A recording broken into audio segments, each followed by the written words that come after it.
Bismillahirrahmanirrahim. Bi bayani batida'il khalqi i'lam waffaqakallahu lima yuhibbu wa yarda. Lamma khalaqallahu ruha Muhammadin sallallahu alaihi wasallam awalan min nuri jamalihi, kama qala Allah ta'ala fil hadisil qudsi, khalaqtu Muhammadan awalan min nuri wajhi. Wa kama qala an-nabiy sallallahu alaihi wasallam, awwalu ma khalaqallahu ruhi wa awwalu ma khalaqallahu nuri wa awwalu ma khalaqallahu al-qalam wa awwalu ma khalaqallahu al-aql.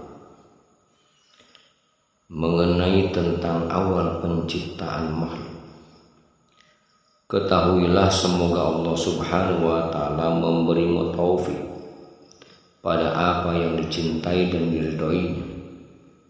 Sesungguhnya Allah menciptakan roh Muhammad pertama kali dari cahaya jamalnya, sebagaimana firman Allah dalam hadis qudsi, aku ciptakan roh Muhammad pertama kali dari cahaya wajahku.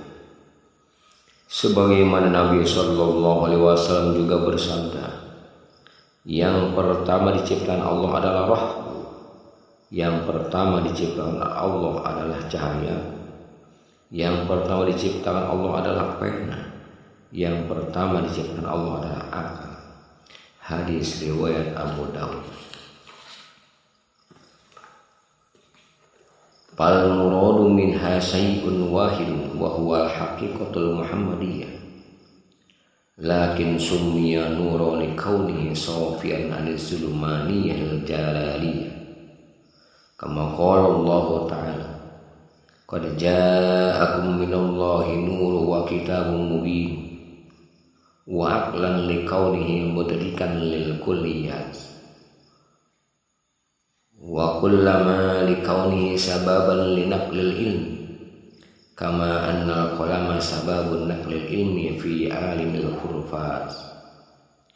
Farruhul muhammadiyyu khulasatul aqwan wa awwal kanitati wa asluha, kama qala Rasulullah sallallahu alaihi wasallam, ana minallahi wal mu'minuna minni. Semuanya itu adalah satu makna, yaitu hakikat Muhammadiyah, tapi kemudian disebut cahaya nur Muhammad karena bersih dari segala kegelapan yang menghalangi jalalullah. Sebagaimana firman Allah subhanahu wa ta'ala, sesungguhnya telah datang kepadamu cahaya dari Allah dan kitab yang menjelaskan. Al-Quran Surah Al-Ma'idah surat ke-5 ayat 15. Disebut juga akal karena ia yang mengetahui segala sesuatu. Disebut juga pena karena ia adalah sebab peralihan ilmu dari Allah kepada makhluk, seperti halnya pena yang telah menggoreskan ilmu di alam huruf, dunia keilmuan. Maka roh Muhammad adalah inti alam semesta, sebagai makhluk yang pertama kali ada sekaligus pokoknya.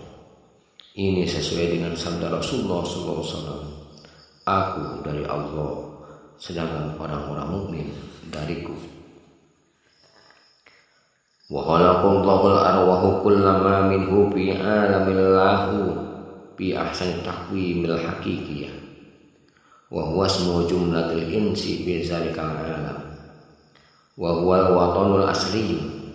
Falamma madu 'alaiha arba'atul alafi sanatin khalaqallahu al-ardh min nuri 'aini Muhammadin sallallahu alaihi wasallam wa bawakil kanitatil min, summa rudatul arwahu ila darka asfalil kananiyah agni al-ajsar, kama qala Allah ta'ala, summa radadna wa asfala safirin, yakni nazalahu awalan minal alamil lahut ila alamil jabarut.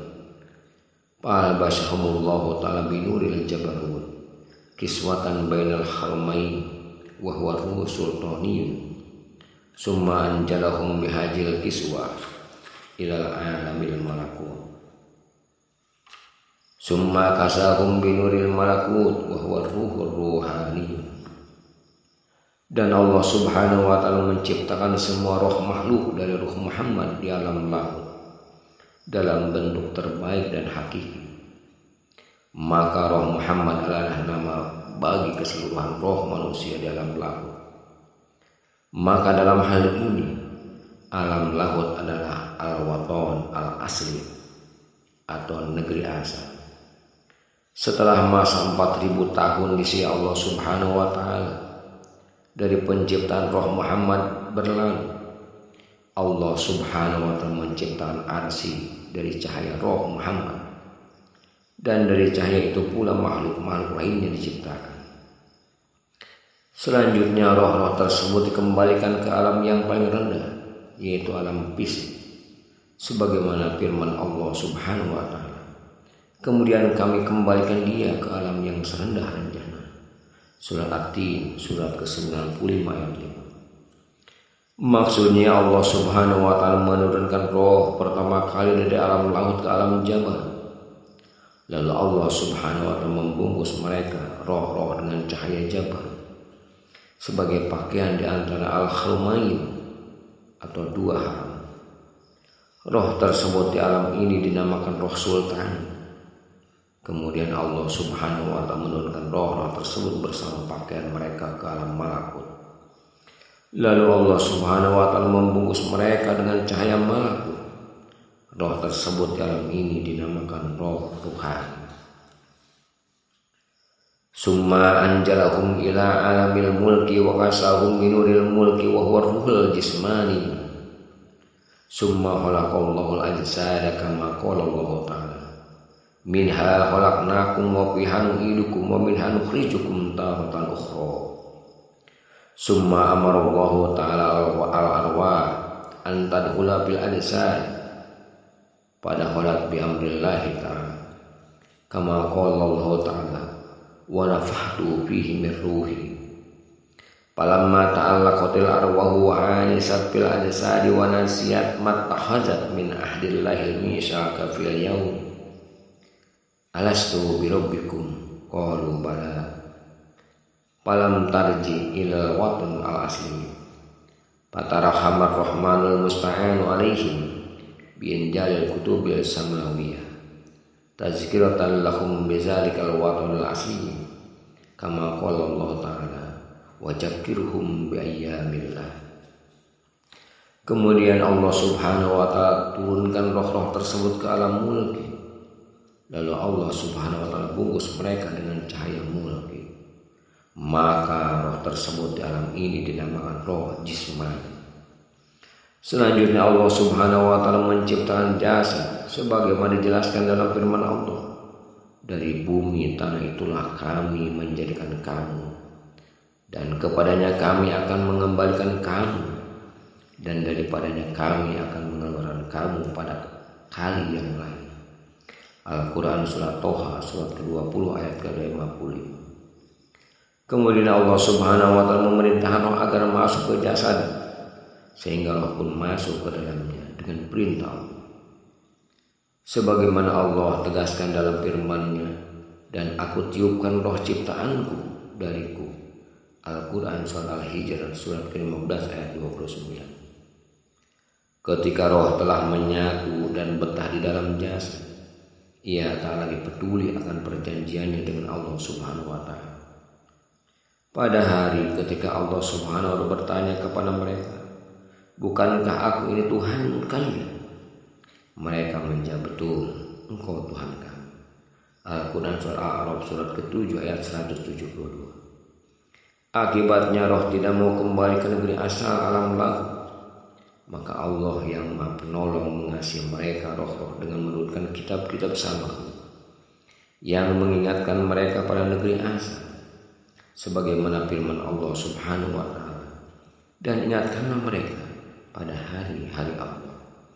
Al-Quran surat Ibrahim surat ke-14 ayat ke-5.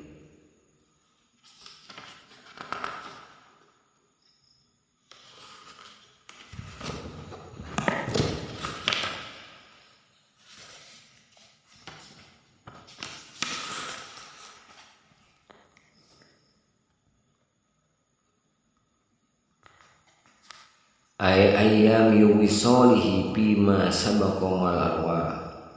Fajami'ul anbiya'i alaihi wassalatu wassalam ja'u fid dunya wa jahawu ilal akhirah lidzalika tanbih. Faqalla man yazkuru minhum wa tanahul asliyah wa yarji'u wa yastahu wa yastahu ilaihi wa yasiru ilal alimil asliyah hatta abdatin nubuwwati ila ruhil azamil muhammadin khatamir risalati wal hadi minad dhalal. Farsalahullahu ta'ala ila haula'in nasil ghafilina liyaftaha ainal basyiratin min yaumil kufr fayad'uhum ila Allah ta'ala wa wisali wa liqa'i zamali kama qala Allah ta'ala kul hadi sabili ad'u ila Allah ala basyiratin ana wa man ittaba'ani. Qala an-nabiy sallallahu alaihi wasallam ashabi kan nujum bi ayyihim tadaitum. Maksud hari-hari Allah adalah hari-hari keterhubungan wisal Allah SWT dengan seluruh roh pada masa terdahulu. Pada dasarnya para nabi berkali-kali datang ke dunia kemudian kembali ke akhirat adalah untuk mengingatkan hal tersebut negeri asal. Namun sedikit sekali dari manusia yang kemudian ingat kembali dan rindu pada negeri asal. Sedikit pula dari mereka yang bisa sampai atau usul ke negeri asal hingga nubuah kenabian memenuhi roh mulia Nabi Muhammad SAW, penutup risalah dan pemberi petunjuk dari ketersesatan. Kemudian Allah Subhanahu wa Ta'ala mengutus Nabi Muhammad SAW pada manusia-manusia yang lalai itu untuk beliau singkap kasir mereka di kelalaian yang lalai. Maka Nabi Muhammad SAW mengajak mereka pada Allah Subhanahu wa Ta'ala usul kepadanya dan bisa bertemu dengan Jamalullah. Sebagaimana firman Allah Subhanahu wa Ta'ala, katakanlah Muhammad, inilah jalanku. Aku dan orang-orang yang mengikutiku mengajak kamu kepada Allah dengan membasyirun, yakin. Al-Quran surat Yusuf surat ke-12 ayat 108. Nabi SAW juga bersabda, sahabat-sahabatku itu laksana bintang gemintang. Kepada siapa saja kalian mengikuti mereka, pasti akan mendapat petunjuk. Wal basiratu ainur ruh tuftahu bil maqamil fuadil lil awliya. Wa dzalika la yahsul bil ilmi zahir bal bil ilmi batin alladuni. Kama qala Allah ta'ala wa 'allamnahu min ladunna ilma. Fal wajibu 'alal insan tahsilu tilkal ain min ahlil basyair bi hajat talqin min waliyyin mursyid yukhbiru min alamil lahu. Fa ya ayyuhal ikhwan intabihu wa syadu ila maghfiratin min rabbikum bit tawbah. Basirah yang dimaksud ayat di atas adalah inti roh atau ain roh. Bagi para wali basirah ini adalah fuad. Mereka basirah ini tidak akan terbuka hanya dengan ilmu lahir, tapi harus dengan ilmu batin yang langsung dari Allah atau disebut laduni. Sebagaimana disebutkan dalam firman-Nya, dan kami telah ajarkan kepadanya satu ilmu dari sisi kami. Al-Quran surat Al-Kahfi surat ke-18 ayat 60. Maka yang harus dilakukan oleh orang-orang yang ingin menggapai inti roh adalah dengan berguru pada ahli basyiro, dengan mengambil talqin dari wali yang mursyid yang memberi arahan langsung dari alam lahu. Wahai para ikhwan, sadarlah dan cepat-cepatlah memohon ampun kepada Rabb kalian dengan segera bertobat. Wallahu a'lam bishawab.